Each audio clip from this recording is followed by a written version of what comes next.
Slow, deep breaths. Your cortisol and adrenaline spiked, but the soft activated your hormone blockers. Nothing happened. You're alive and well. That was too much. The game we've been waiting for ever since we saw those awesome flying cars in Blade Runner, it's almost here. We've been waiting for Cyberpunk 2077 since they announced it way back in 2012. We know you've been waiting too, so please don't be jealous, cause we got to play it. Like, for 4 hours, it was awesome. We know the wait can be agonizing, so maybe we can just take the edge off a little bit by telling you about the first few hours of the game, and we'll keep the spoilers as minimal as we can. CD Projekt Red has repeatedly touted how Cyberpunk 2077 will present you with meaningful choices, so we were curious about how that would measure up in the game itself. If the first few hours are an indication, CDPR ain't lying.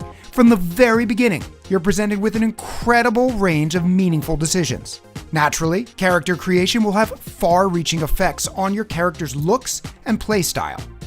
Before you start exploring Night City, you're presented with another huge choice, your origin story. Now, this isn't something that happens in a menu, you're actually going to play it. You can pick from 3 backgrounds for V: Nomad, Street Kid, or Corporate. We went with Nomad since it seemed the most Mad Max. Hey, if we're not making decisions based on 80s sci-fi, then we're not doing it right, you know? The demo opens up with some simple car trouble before the local sheriff waddles in to hassle us. What kind of cyberpunks would we be if we didn't totally ignore authority figures, right? No need to worry. I won't be staying long. Didn't answer my question now, did you? We tell Dad to cram it and get to work.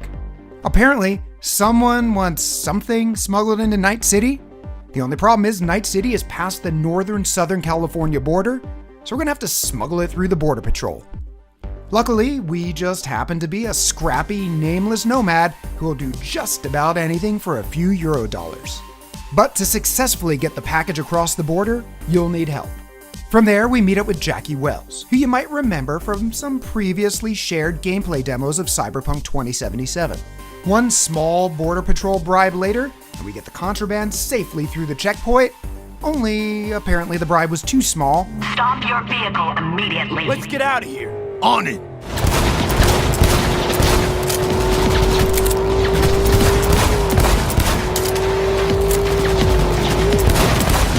After a few very impressive explosions, we find a place to lie low with Jackie until the heat blows over. Not to mention, pop the top on that contraband to find out what's inside. What, you want us to spoil it? No way! There is honor yet among cyberpunks.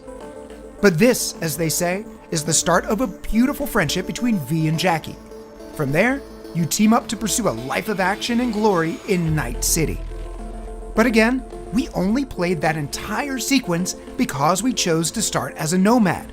The other 2 origins are wildly different, though they do establish the same groundwork to start the game. As a street kid, you meet Jackie while boosting a car before getting busted by the cops. As a corpo, Jackie is your street contact until you get betrayed by a coworker and burnt by your own company. These origin stories are more than just 3 unique intros to the game. We're told V's origin will echo throughout the entire game's story, with specific dialogue options and story paths opening based on the origin you choose. The setup sounds kinda like 2009's Dragon Age Origins, only like with more guns and neon. Could've crushed us. Okay, no, hey, we ain't looking for no beef with you. Once you finish your origin story, you move right into the E3 2018 demo. You know, where you and Jackie must bust into that den of scavengers and save the lady in the ice bath. Our gameplay and story beats played out largely as they did back then, with a ton of small differences that would honestly take too long to completely catalog. Rather than recap all of those events, let's focus on new gameplay elements that we haven't seen before. The biggest one is Brain Dance, which, yeah, it's as cool as it sounds. Brain Dance is full immersive VR, allowing you to experience the sights, sounds, smells, even the feelings of someone else. It's the dominant form of entertainment in the world of Cyberpunk 2077, allowing you to walk the red carpet as a celebrity, perform to a stadium full of cheering fans, and some things that venture into rated M territory. While most of Night City curls up with the latest brain dance, or BD, after a day of work, V can use it to uncover important information. As the subject with the BD recording implant moves through recorded scene, you're able to fly around in 3D space and scrub through all the data the implant picks up. Full cam control in analysis mode, so move around, zoom in and out, whatever else you come up with. Think of it as your own little sandbox. If you've played Tacoma, available on Xbox Game Pass, you're getting the right idea. By alternating between visible, audio, and infrared bands, you can discover clues and information that will help you do whatever it is you're trying to do. In practice, this means you can use brain dance to scout out targets in advance, noting the location of alarms, cameras, and guards. Or not.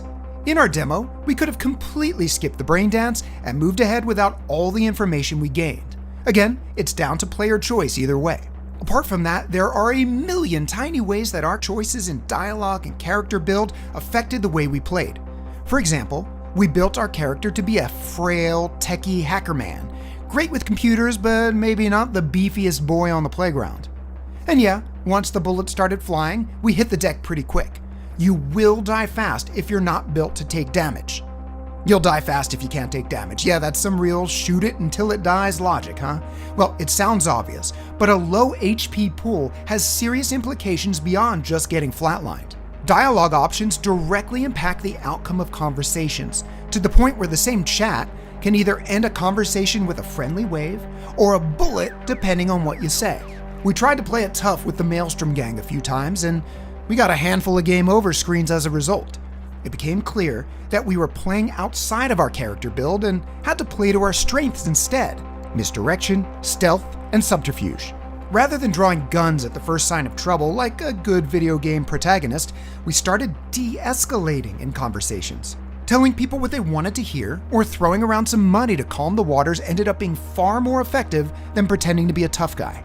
And just like that, our dialogue options started to sync up with our character build. Not only was our hacker man geared towards stealth, but had to leverage social nuance to stay alive. Who knew an RPG might have you, I don't know, play your role? What a concept! Finally, we'd like to comment on an aspect of the game that doesn't revolve around player choice but is noteworthy nonetheless. We came to Night City expecting a den of urban decay, packed with human vice and suffering. Even CD Projekt Red's previous series, The Witcher, takes place in a cruel world that often leads to stories of human and inhuman viciousness. So it's natural to expect something similar in Cyberpunk 2077. Even the trailer says, 2077, they voted my city the worst place to live in America. But despite that, there's an unexpected streak of human warmth and levity in the game. From the big brother we always wanted in Jackie, to the calming bedside manner of Victor the Ripper Doc, the denizens of Night City are just as quirky and funny as they can be mean and aggressive. This is pointless. I know where I'm gonna strike before I do it. Typical. Knew I'd say that. You're for a fight. Which one of you's my guy? Me! After a few hours with Cyberpunk 2077, we get the sense that this is a world where humanity has merged with technology, rather than a world where humanity has been erased by it. To Night City. And the afterlife. Ha ha!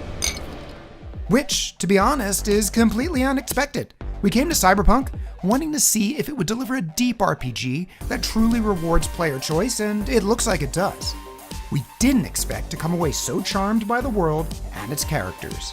Because of this, we can't wait to spend more time in Night City. Unfortunately, wait we must. Cyberpunk 2077 releases on November 19th. And don't forget, via the magic of smart delivery, when CD Projekt Red delivers an Xbox Series X optimized version of Cyberpunk 2077, you'll automatically get upgraded once it's available at no additional cost. Good to see you too, Jack.